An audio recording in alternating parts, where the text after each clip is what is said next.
안녕하십니까, 홍쌤입니다. 주식보다 기업, 오늘의 강의를 시작하도록 하겠습니다. 예, 오늘 다룰 내용은 이전 시간까지는 이제 피해야 되는 기업이라든가 그다음에 어떤 그 프리캐시 플로우의 의미 같은 것들을 좀 설명을 드렸었는데요. 이번 시간에는 그러면 과연 어떤 기업을 동업자로 생각하고 골라서 가져갈 것인가의 문제예요. 이게 투자 기업이 아니라 동업자지 않습니까? 기본적으로 우리가 동업을 했다 그러면 앞으로 같이 항구적으로 특별한 이유가 없는 한 같이 갈 생각을 하는 기업을 얘기를 하는 거지, 샀다 팔았다 할 기업을 생각하는 건 아니지 않습니까? 그래서 기본적으로 이제 장기로 기업을 바라볼 수가 있어야 되고요. 그러다 보니까 우량 기업을 선택할 수밖에 없어요.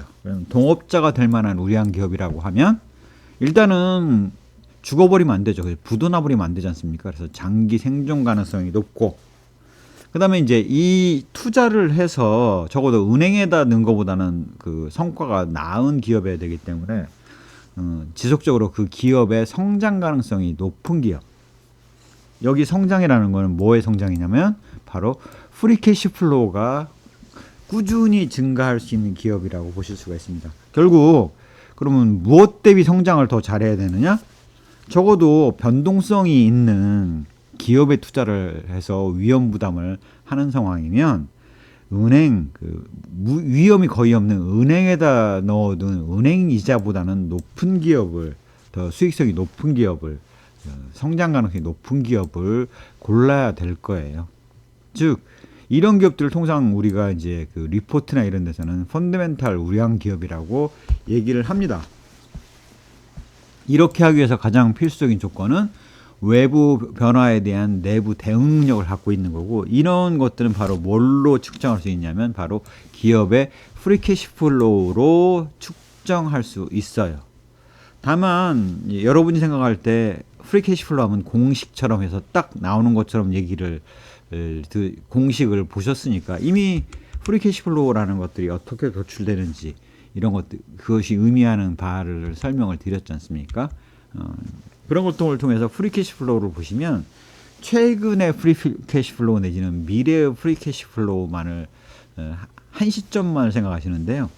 우리가 미래를 완벽하게 알 수 있는 방법은 없지 않습니까? 그 다음에 장기로 투자를 할 거라서 보수적인 관점에서 투자를 할 수밖에 없고, 보수적인 관점에서는 작은 숫자를 가지고 그 이상이 나올 수 있는 기업을 고르는 걸로 해서 보수적인 관점을 유지할 수밖에 없기 때문에 여기서 프리캐시 플로우 창출 규모를 계산을 할 때는 적어도 이거 이상은 나오겠다. 그러면 이제 기업이 시클리컬한 기업이 있고 최근 뭐 투자를 집행하고 있어서 앞으로 그런 그 투자로 인해서 그 기업의 현금 창출 규모가 커질 수 있는 기업들이 있기 때문에 보수적인 관점에서 보면 과거 5개년 평균 프리캐시 플로우를 보면 적어도 이거보다는 커질 수 있는 기업을 우리가 고르는 게 정상일 거예요.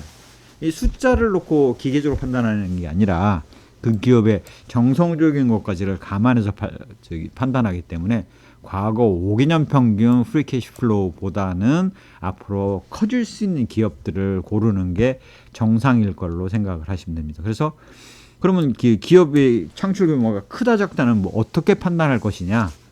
계략적으로는 우리가 당기순이익이 늘어나면 그것들이 바로 그 프리캐시 플로우가 늘어나게 되는 거고, 그 프리캐시 플로우라는 것들은 우리가 이미 말씀드렸다시피 최하 영업이익보다는 크고, 그 다음에 에비타가 자본적 지출을 고려하지 않은 내용이기 때문에 에비타보다는 작을 수밖에 없다 해서 하한과 상한을 우리가 예상해 볼 수가 있는 거죠. 그래서 하한보다는 크고 상한보다는 작은 정도의 프리캐시 플로우를 창출하고 있을 것이다 라고 우리가 가늠할 수 있죠. 그래서 과거 5개년 대안이 없으면, 잘 모르시겠으면 영업이익의 과거 5개년 평균 액수 정도를 생각을 해보시면 될 것 같아요. 그거보단 커야 되고, 그 다음에 이제 현재의 사업 추이를 봤을 때 앞으로 여기가 더 커질 수 있는 가능성이 있는 곳이다라고 했을 때 투자를 해야 되고, 그러한 투자를 향후에도 꾸준히 해나갈 수 있는 기업일 때 우리가 우량 기업이라고 볼 수 있는 겁니다. 그래서 장기 관점에서 바라본다면, 즉 5개년 수준의 경기 사이클에 해당되는 5개년 평균을 상회할 수 있는 기업을 바라본다면 영업활동 현금으로 자본적 지출 충당하고도 가처분 현금을 창출할 수 있는 기업.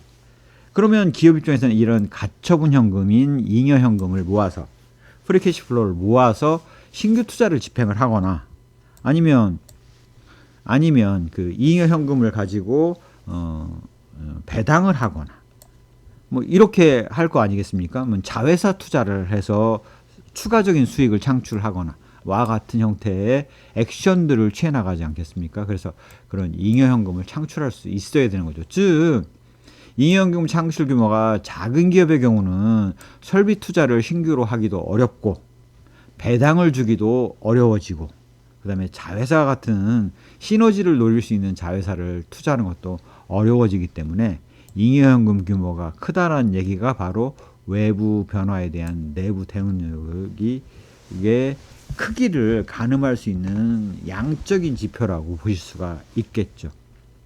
이런 기업을 고르시면 되겠습니다. 즉 영업활동 현금에서 자본적 지출, 바로 설비 투자라든가 이런 것들을 뺀 금액이 플러스가 유지되는 기업, 그 다음에 그 플러스가 유지되는 기업 중에서는 프리캐시 플로우의 규모가 큰 기업들을 우리가 장기로 그 동업자로 선택해야 된다라는 사실들을 알 수가 있습니다. 중기 수준에서는 현재 기업이 성장을 하기 위해서 사업에 투자를 집중하고 있을 때는 일시적으로는 영업활동 현금 규모 이상의 캐펙스를 지출을 해요. 그렇다면 당연히 부족 자금이 발생할 거고, 이런 신규 투자에 필요한 부족 자금을 장기성 차입금, 뭐 회사채 아니면 장기 차입금과 장기 대출과 같은 장기성 차입금으로 조달하거나 자기 자본으로 조달하는 경우라면 그 기업은 현재의 투자 상황을 봐서 현재 투자의 상황을 판단해서 우량 기업인지 아닌지를 감안해 보시면 됩니다. 뭐 예를 들자면 내년에 생산 라인을 하나를 더 늘리기 위해서 투자를 하고 있다. 그런데 그 생산 라인이 앞으로 돈이 될 것 같다. 그러면 현재의 창출하는 영업활동 현금보다 더 높은 금액을 차입 조달을 해서 회사채 발행을 하거나 이런 것들을 통해서 설비 투자를 집행할 수가 있겠죠. 물론 장기에는 그런 차입금도 다 갚아야 되고, 적어도 여기 그 투자한 걸로 인해서 영업활동 현금 창출 능력이 늘어나서 나오는 것을 감안해서 봤을 때 우량 기업인지 아닌지를 살펴볼 수 있어야 됩니다. 다만 이제 오해하시면 안 되는 게, 차입 조달을 해다가 이거를 신규 투자를 하는데 들어간다 그러면 그건 좋은 기업이에요. 근데 그 투자의 내역을 봤더니 투자가 아니라 뭐 예를 들어서 뭐 비용을 지불하기 위해서다, 뭐 이러면 이 기업은 이제 망가져가는 구조라고 보실 수가 있겠죠. 그 다음에 이제 장기 조달이 가능해야지 그럴 거고, 장기 조달이 가능하다는 얘기는 이 전문가들이 또 이 빌려줄 건지 말 건지, 이런 자금 조달을 해줄 건지 말 건지를 결정을 해야 되지 않습니까? 그래서 그런 것들에 대한 판단이 이루어져서 나름 의미가 있다라고 생각되기 때문에 빌려준 기업이다라고도 2차적으로 생각을 해볼 수가 있는 것입니다. 또한 이렇게 신규 투자가 이루어지면 설비 투자 완료 후에 한 3년에서 5년 정도의 영업활동 현금 흐름을 가지고 여기에 소요된 자금을 다 상환할 수 있을 때이기 때문에 현재 시점의 상태, 그 최근 시점에 그 하나의 숫자에 초점을 두시기보다는 앞으로의 늘어갈 수 있는 영업활동 현금 규모를 감안해서 보셔야 된다라는 것들을 말씀을 드리겠습니다. 단기에는 일시 부족 자금이 발생할 수가 있어요. 뭐 월급을 주는 때에 아직 뭐 납품 대금을 못 받았다든가, 그러면 이제 운전자본이나 단기성 차입금으로 조달을 할 수 있으면 일시 부족 자금의 경우는 자체 해결이 가능할 수 있어야지 되는 기업이다라고 보실 수가 있어요. 단기성 차입금을 조달했다가 단기로 갚게 되는데, 그거는 일시적으로 부족한 자금을 단기성으로 빌렸다가 돈이 들어오면 그거를 이제 갚아나가는 구조가 가능한 기업. 그래서 과도하게 단기성 차입금, 단기 차입금, 단기 일반 대출에 의존하는 기업의 경우, 1년 미만의 차입금에 의존하는 기업은 바람직하지 않다. 너무 과도하게 단기성 차입금에 의존하는 기업은 바람직하지 않다라는 사실도 말씀드릴 수가 있습니다. 다만 이제 여기에서 조심하셔야 될 거는 산업 특성상 자금을 선투입 후 회수하는 구조의 자금 부족이 지속적으로 발생하는 기업이 있어요. 이런 기업의 경우는 단기 조달을 해버리면 폭망합니다. 건설업 같은 경우를 생각해 보실 수가 있는데요. 건설업은 아파트를 짓는다 그러면 일단 돈을 다 투입을 한 다음에 분양이 완료돼서 분양이 되면 그 다음에 자금을 회수하는 구조지 않습니까? 그러면 자금 선투입 후 회수하는 구조이기 때문에 장기성 산업의 특성은 건설업의 경우는 단기성 차입금이 높다. 그랬을 때는 좀 문제가 있다. 그래서 이제 PF 유동화를 통해서 우발 채무 형태로 가져가는 경우가 많은데, 그런 부분도 사실은 이게 장기성인 것과 단기성인 것들이 혼재가 돼 있을 수가 있는데, 그런 부분에 있어서는 외부 투자자 입장에서는 감사보고서나 이런 것들만 봐가지고는 알기가 어렵다라는 것들을 말씀드릴 수가 있고요. 그렇기 때문에 결국 감사보고서상에 이제 우발채무 및 약정사항에 나와 있는 PF 우발채무 채무 인수 규모 액수라든가 이런 부분이 부채로 반영되지 않은 그런 부분이 있다면 그 부분의 금액 규모를 봐서 그 기업의 평상시의 성향과 함께 같이 판단할 수밖에 없고 정성적으로 판단할 수밖에 없는 것이다 라는 것들을 좀 말씀을 드리겠습니다. 또한 운전자본의 만성 부족에 의해서 단기 차입금에 필요한 경우라면 매출채권 부실화 또는 기업 흑자 도산 가능성이 있기 때문에 피해야 된다라는 것들을 말씀을 드리겠습니다. 결국 장기, 중기, 단기에 이런 것들을 판단하는 기준을 보시면 손익계산서 지표들보다는 오히려 이렇게 현금흐름표상에서 나오는 지표라고 보실 수가 있겠죠. 영업활동 현금은 현금 유입이 되겠고요. 단기순이익, 감가상각비, 퇴직급여, 대손행각비, 기타 평가 및 처분 손실 등이 있는데, 그 다음에 현금 유입이 없는 수익을 잊고 나면 요까지가 총 영업활동 현금이죠. 이러한 것들과 이제 운전자본으로 깔린 것들이 있는데, 이렇게 이전에 설명을 드렸다시피 운전자본에 해당되는 금액들은 대부분 일시적으로 못 받은 돈이기 때문에 시간이 지나면 이제 받을 거 받고 줄 거 주고 해서 없어지지 않습니까? 그래서 좀 장기적인 판단할 때는 바로 이 영업활동 자산 부채의 변동을 제외한 나머지 부분, 총 영업활동 규모를 가지고 그 기업의 영업활동 현금 규모를 판단할 수도 있고요. 이게 어려우시면 그냥 해당 기업의 운전자분 패턴도 거의 변화가 없는 경우가 일반적이기 때문에 그냥 총 영업활동 현금 규모, 즉 현금흐름표상에 나와 있는 영업활동 현금 규모로 그냥 바라보시면 보수적인 관점에서 된다라고 보실 수가 있겠습니다. 그다음에 이제 투자활동 현금인데, 유입이 되는 거는, 자금이 유입되는 거는 유무형 자산과 관계기업 투자 자산 및 기타 처분이라서 이 액수가 많은 것이 이상한 거고요. 일반적으로 많은 거는 투자활동 관련돼서 유무형 자산 투자, 이것이 바로 자본적 지출에 해당되는 거죠.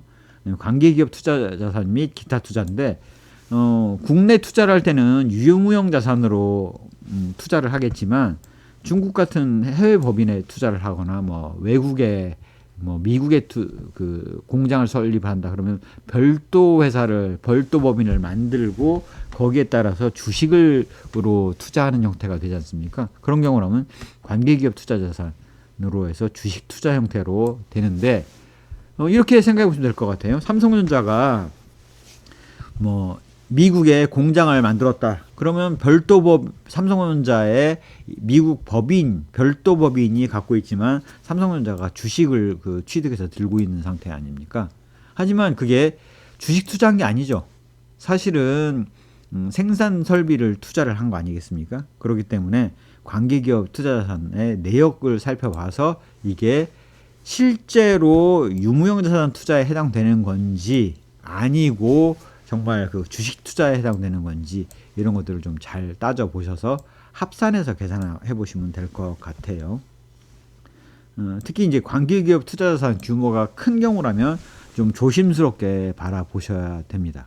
그러고 나서 이제 투자 감당하고 나면 나머지는 자금이 부족하면 차입 조달을 해야 될 거고 자금이 남으면 차입금 상환하고 아니면 배당을 하거나 이런 것들을 거쳐야 되지 않습니까?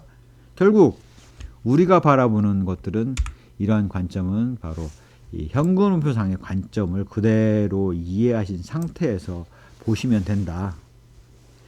기업 입장에서 이제 신용도가 높다 하면 미래의 가치를 지불할 것을 약속하고 현재 가치를 조달할 수 있는 능력이 얼마나 되느냐를 얘기를 하는 거기 때문에 그런 것들이 바로 신용도가 높은 기업이다 라고 보실 수가 있고 이런 신용도의 수준을 판단하는 기준은 바로 잉여현금 창출 규모 잉여현금 창출 규모이기 때문에 바로 영업활동 현금에서 자본적 지출 규모를 뺀 잉여현금 가처분 현금 규모라고 보실 수가 있습니다. 이렇게 해서 끝나버리면 완전히 그거는 이제 그 뜬구름 잡는 얘기처럼 들리죠. 그렇기 때문에 실제 해당 기업의 재무제표 사례를 들어서 한번 직접 보겠습니다. 여기 판단 기준이 바로 재무제표상의 항목에서 5년 평균이 있어요. 자산의 5년 평균, 부채의 5년 평균, 그 다음에 손익계산서의 5년 평균, 그 다음에 현금흐름표의 5년 평균, 뭐 이런 것들을 해서 그 평균 수준 대비를 비교를 해보는데요. 우리가 관심 갖고 있는 그 현금흐름표가 이게 복잡하게 나오기 때문에 이거를 단순하게 쫙 추려서 만들면 이런 식이 되겠죠. 총 영업활동 현금, 운전자본 등 영업활동 현금, 설비 투자 얼마. 자, 이거를 현재 수준으로 보면 이렇게 영업활동 현금이 그 시클리컬하게 플럭추에이션이 변동성이 나타나지 않습니까? 그렇기 때문에 현재의 낮은 변동성 수준을 현재의 낮은 금액을 가지고 이게 저점이구나 아니다라는 걸 명확하게 판단하기 어렵죠. 현재 이 수준을 가지고 현재 이 수준을 가지고 영업활동 현금을 만들었다라고 보는 거는 과소평가할 수 있는 가능성이 있죠. 그래서 평균적인 수준으로서 이렇게 이해를 하시면 되겠습니다. 즉, 이 삼성전자를 지금 사례로 든 건데요. 한 71조 원 정도를 영업활동 현금을 만들어내고 있는 회사죠. 순영업활동 현금으로 본다면 56조 원 정도를 만들고 있는 회사라고 보실 수가 있습니다. 물론 시클리컬한 성격 때문에 최근 실적은 56조보다 못하겠죠. 하지만 5개년 평균적으로 봤을 때 삼성전자가 망가지지 않는다면 향후 5개년 평균의 영업활동 현금은 56조 원, 55조 내지 56조 원 정도가 되겠죠. 이렇게 56조 원 정도를 영업활동 현금을 창출하고 있는데 설비 투자는 평균적으로 얼마냐? 46조 원 정도가 발생을 합니다. 즉 삼성전자는 잉여현금이 10조 원 정도가 발생을 하는 거죠. 이렇게 평균 10조 원 정도를 영업활동 현금이 나오기 때문에 잉여현금이 나오기 때문에 그 돈을 가지고 예를 들어서 배당을 늘릴 수도 있고 아니면 해당 기업이 그 설비 투자를 새로 할 수도 있고 생산 라인 투자를 더 새로 신규 할 수도 있고 이렇지 않습니까? 그래서 그렇게 보시면 돼요. 이 평균을 봐야 되는 이유는 이렇게 저점에 이르면 그 영업활동 그 잉여현금 자체가 이렇게 마이너스가 나올 수가 있거든요. 그래서 그런 설비 투자 상황, 그 다음에 그 경기 저점인지에 따라서 이제 마이너스가 나올 수 있기 때문에, 하지만 잘 나올 땐 잘 나와서 평균적으로는 한 10조 원 정도의 것들을 그 내고 있다라는 사실들을 우리가 이해하실 수가 있는 겁니다. 그렇게 해놓고 나서 삼성전자를 바라보면 영업활동 현금으로 자본적 지출 충당한 이후에 56조의 영업활동 현금으로 46조의 자본적 지출을 감당을 하고, 과거 5개년 평균 그 잉여현금이 10조 원에 해당되는 금액을 창출하고 있는 곳이 삼성전자라고 보실 수가 있는 거죠. 그렇게 보니까 삼성전자의 경우는 지금 뭐 시클리컬한 부분, 그다음에 뭐 HBM을 놓친 부분, 뭐 이런 부분들 때문에 일부 최근 실적이 안 좋아진 부분이 있지만, 향후를 바라보고 삼성전자가 과거 대응했던 능력을 봤을 때 앞으로도 충분히 그 현금 창출력을 유지해 가면서 성장할 수 있다라고 본다면 매년 한 10조 원 정도의 그 잉여현금을 창출할 수 있는 회사다. 잉여현금 자체가 10조 원이기 때문에 애지간 회사들 뭐 매출만 한 거죠. 그만큼 이제 그 외부 변화에 대한 내부 대응 능력이 뛰어난 회사다라는 것들을 우리가 알 수 있습니다. 중기 수준을 바라볼 때가 이게 쉽지는 않은데요. 이것도 사례로 보면 좀 더 이해가 쉬워요. 여기는 이제 그 LG화학을 사례로 들었는데요. LG화학에 동일하게 이렇게 그 재무제표 데이터를 놓고, 그 다음에 이거의 그 이해를 쉽게 하기 위해서 이렇게 현금표를 요약을 해보면, 엑셀에서 이렇게 그 만들어진 것들을 우리가 보실 수가 있어요. LG화학의 경우는 좀 더 집중적으로 분석했기 때문에 많은 데이터를 입력을 해서 분석을 해본 거고요. 그거는 이제 이렇게까지 그 다 하실 필요는 없는 것 같아요. 그래서 그냥 아까 삼성전자 보셨던 정도의 것으로 해서 보시면 될 것 같고, 그래서 이제 이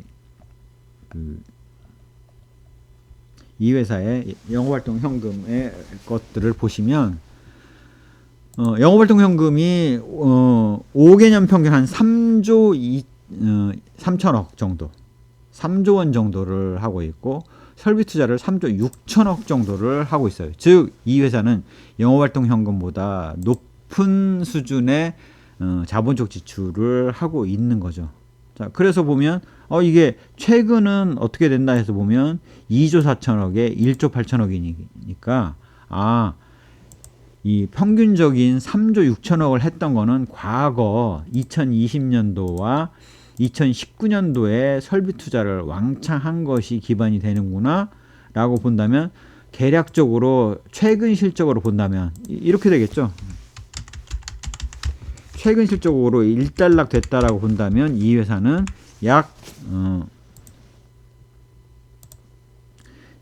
그 2조 원 정도, 2조 원 정도의 캐펙스가 이루어지고 있는 회사다라는 것들을 우리가 아실 수가 있죠. 그렇게 보면 이 회사가 지금 그 최근에 설비 투자를 많이 해서 마치 잉여현금이 마이너스인 것처럼 나오지만, 최근 일단락된 시점에서의 것이 2조 원이니까 3조 3천억 정도의 잉여현금, 영업활동 현금에서 2조 원 정도를 뺀 약 1조 2천억 정도의 그 투자를 그 잉여현금을 창출하고 있는 회사구나라는 것들을 아실 수가 있습니다. 그래서 평균으로 봐도 이 회사는 맨 처음에는 외견상으로 5개년 평균으로 봤을 때는 마이너스인 회사로 보였는데, 이렇게 중기 수준, 이때 이 회사가 건전하냐 아니냐는 방금 보셨던 것처럼 이렇게 최근에 투자가 일단락 되었다 그러면 그 금액의 평균치로 조정해서 봤을 때 잉여연금이 플러스인 것들을 우리가 알 수 있었고요. 그 다음에 이제 이때 조달한 자금은 장기 차입금, 특히 회사채를 위주로 조달했다는 사실들을 우리가 이렇게 알 수 있거든요. 여기 보시면 차입 조달 4조 원 정도를 조달을 해서 설비 투자를 집행해 온 사실들을 우리가 알 수 있어요. 그래서 여기 보시면은 차입을 해서 지속적으로 투자를 하고 있기 때문에 중기 수준의 에서 그 우량 기업이라는 사실들을 우리가 알 수 있죠. 그래서 투자가 일단락 된다면 적어도 이 회사는 3조 3천억에서 2조 원을 뺀 약 1조 2천억 원 이상의 최소한 1조 2천억 원 이상의 영업활동 현금을 앞으로 창출해낼 수 있는 회사라고 볼 수가 있겠습니다. 그러면 바로 현재는 신규 투자 부족 자금을 장기성 차입금이나 자본 조달, 자기 자본을 통해서 조달을 회사죠. 삼성, 특히 이제 LG화학 같은 경우는 회사채를 위주로 해왔죠. 그래서 이제 그 경기 변동에 따른 사이클들을 감안한다고 하더라도 이 회사는 향후 투자가 일단락되면 1조 2천억 이상의 잉여현금을 창출할 수 있는 회사다라는 사실들을 알 수 있습니다. 그런데 이제 그거보다 최근 보면 LG화학의 그 전자소 전지 부분, 2차 전지 부분의 실적이 잘 안 나왔죠. 그렇기 때문에 LG에너지솔루션을 보니 연결 그 자회사지 않습니까? 그래서 그쪽이 발표한 내용을 보면 잘 안 나왔기 때문에 그러면 좀 그 정성적으로 조정을 해서 1조 2천억을 나올 수 있는 기간이 좀 더 이상이 나올 수 있는 기간이 좀 더 이연이 되는구나. 아직은 좀 그 투자가 완료가 된 상태가 아니라는 것들을 우리가 이해를 할 수가 있겠죠. 그래서 그런 식으로 보셔서 장기 우량 기업을 선정을 하시면 됩니다. 물론 이제 이렇게 제가 우량하다고 생각하는 이제 삼성전자라든가 중기 수준에서 그 건전한 기업이라고 생각되는 LG화학 같은 기업을 바라봤을 때가 예를 보면 최근에는 이제 주가도 부진하고 좀 안 좋죠. 그럼에도 불구하고 장기로 앞으로 특별한 사유가 없는 한 그 팔지 않는다라는 가정하에서 투자를 한다라고 고를 때는 매력적인 대상이다. 특히 이제 지금처럼 이제 실적이 안 좋았는데 망가질 일이 별로 없다라고 판단이 된다라면 그 주식을 사서 장기 보유를 하는 거죠. 내지는 이 회사와 함께 영원히 동업자로서 남아서 꾸준히 갈 수 있는 기업으로서 지금 뭐 저점을 일 때 사서 들고, 물론 이제 그 저점이 언제냐는 어느 누구도 알 수는 없죠. 그래서 이제 최근에 실적이 부진할 때 이제 분산해서 분할 투자를 해서 꾸준히 들고 가시고, 말하자면 앞으로의 그 실적 개선을 바라보는 것이 더 바람직할 수 있겠지만, 그런 개념 하에서 바라봤을 때 괜히 잘못 샀다가 휴지가 되는 일이 발생하지 않는 기업을 사는 것이 바람직하다라는 얘기를 좀 강조해서 설명을 드리겠습니다. 그래서 여기 나온 식은 판단하는 방법은 어렵지 않지만 굉장히 보수적인 관점에서 보고 있다라고 보시면 될 것 같아요. 5개년 평균을 하한으로 보고 있다든가, 최근 실적이 그 앞으로의 전망을 감안해서 이런 장기 수준의 우량 기업, 중기 수준의 우량 기업을 판단하는 그 요인으로 삼기 때문에 지금 뭐 예를 들어서 분기 적자 이런 것들은 그냥 그 계절성이기 때문에 별 의미를 두기는 쉽지 않고, 향후 이 기업의 정성적인 판단을 통해서 이런 숫자로 나온 결과들을 보완해서 결정을 내리셔야 된다. 그래서 5개년 평균을 내볼 만큼 상당히 그 장기적인 관점에서 바라보는 것이 바람직하다라는 라는 얘기를 좀 강조해서 설명을 드리겠습니다.